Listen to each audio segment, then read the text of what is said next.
Next is in the above question, if cardboards are displaced by a few centimeters, then the candle will not be seen. Second will be correct.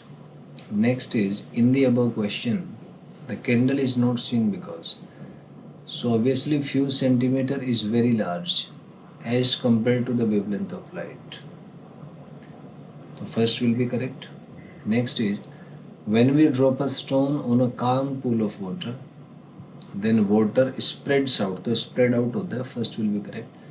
Next in the above question photograph of the surface shows, तो circular ring की तरह होता है क्योंकि चारों तरफ equal propagation होता है, तो distance is same from the centre, तो ये सर्कुलर होगा.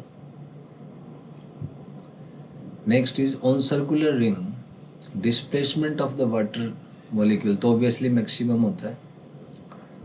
Next on circular ring all particles are in same phase because, so क्योंकि उनका डिस्टेंस सेम है, फर्स्ट आ जाएगा. Next a wave front is the locus of points which have same, तो phase same होना चाहिए, first will be correct.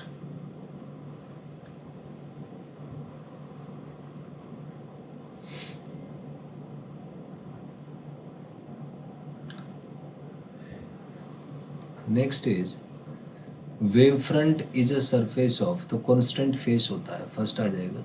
Next the speed with which wave front moves outwards is called, तो wave front जिस speed से बाहर चलते हैं उसको वेव स्पीड कहा जाता है. Next is energy of the wave travels in the direction of wave front और perpendicular to the wave front.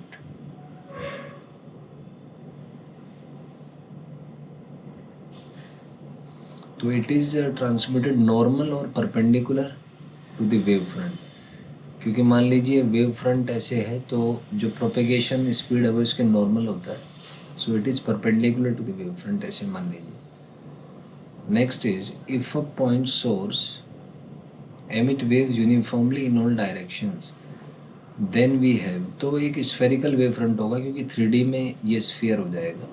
Next at a large distance from a point source we have, तो अगर large distance है तो वो wave front plane wave front की तरह लगेगा, तो second will be correct.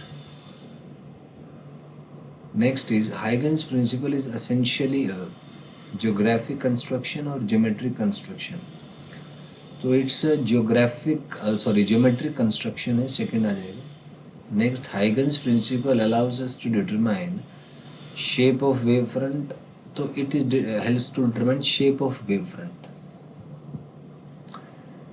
Both और नन, तो ये इसमें फर्स्ट आ जाएगा 67 में. Next is according to Huygens principle each point of the wave front is source of, so this is source of the secondary disturbance, तो सेकेंड आ जाएगा इसमें.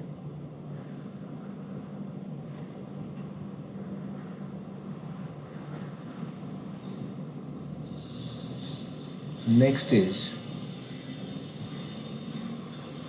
if a plane wavefront is given as shown, then wavefront after time t is, तो यहाँ पे plane wave front है तो इसमें मीडियम चेंज हुआ नहीं, तो कोई बेंडिंग हुई नहीं होगी, तो फर्स्ट आ जाएगा. Next if a spherical wave front f1 f2 is given in the figure, then shape of wave front after some time will be, so it will shape will remain the same, तो first आ जाएगा यहाँ पे.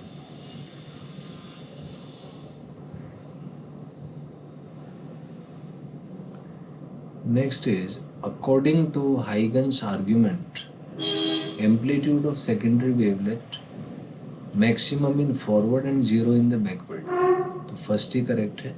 Next absence of back waves is explained by, so it requires a more rigorous wave theory, second आ जाएगा.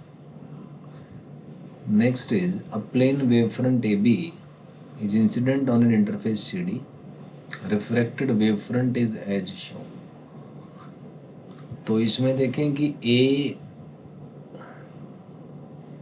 Point जल्दी बाहर आएगा तो A नीचे बनेगा, B ऊपर बनेगा. और यहाँ पे अगर आप देखें इसका रे अगर ड्रॉ करें तो रे इसके परपेंडिकुलर चलेगा, तो ये अगर एंगल 45 है तो जाहिर सी बात है it will bend toward the normal, तो ये कुछ ऐसे बेंड होगा and this angle will be somehow 30 degree. तो ये जो आप कह सकते हैं कि इसके परपेंडिकुलर बनेगा कुछ ऐसे, और ये अगर वाई एक्सिस से 30 है तो एक्स एक्सिस से 60 बनेगा।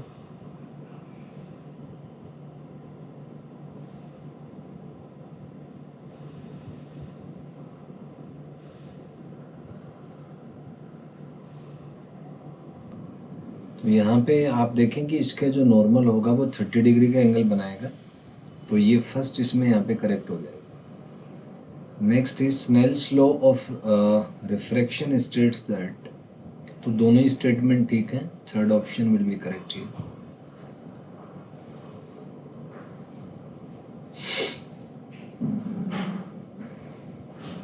Next is a light wave moves from medium 1 towards medium 2 then, तो म्यू और लेमडा का रेशियो इन्वर्स होता है और लेमडा और वी डायरेक्टली रिलेटेड है, और साइन में भी इन्वर्स रिलेशन होता है,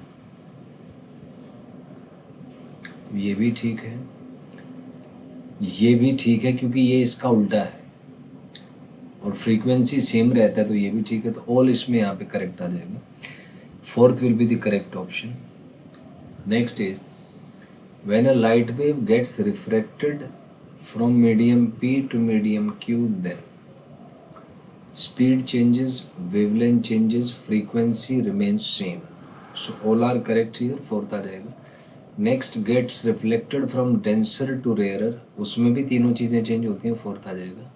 next light travels from medium 1 to medium 2, then critical angle for the interface when defined equals, तो ये क्रिटिकल एंगल में जो रिफ्रैक्शन एंगल है सेकंड मीडियम में वो 90 हो जाएगा, तो इसमें अगर स्नेल्स लॉ हम अप्लाई करें तो यहाँ से आपका आ जाएगा कि μ1 sine i is equal to μ2, दूसरा एंगल 90 है तो साइन 1 हो जाएगा, तो साइन आई आएगा यहाँ से μ2 बाई μ1, तो आई जो है साइन इनवर्स μ2 बाई μ1 आ जाएगा, so first will be correct over here. Next is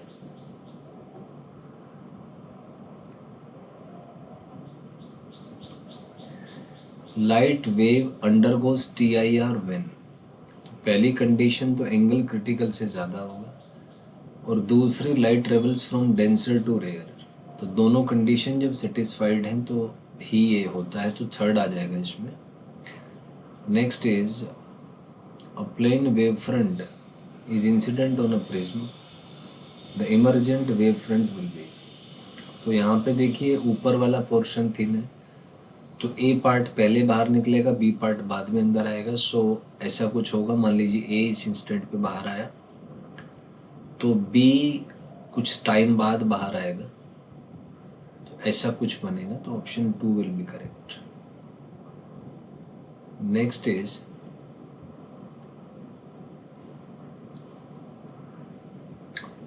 अब यहाँ पे एक लेंस दे दिया, तो लेंस में ये थिक है बीच में से, इसका मतलब ए जल्दी बाहर आ जाएगा,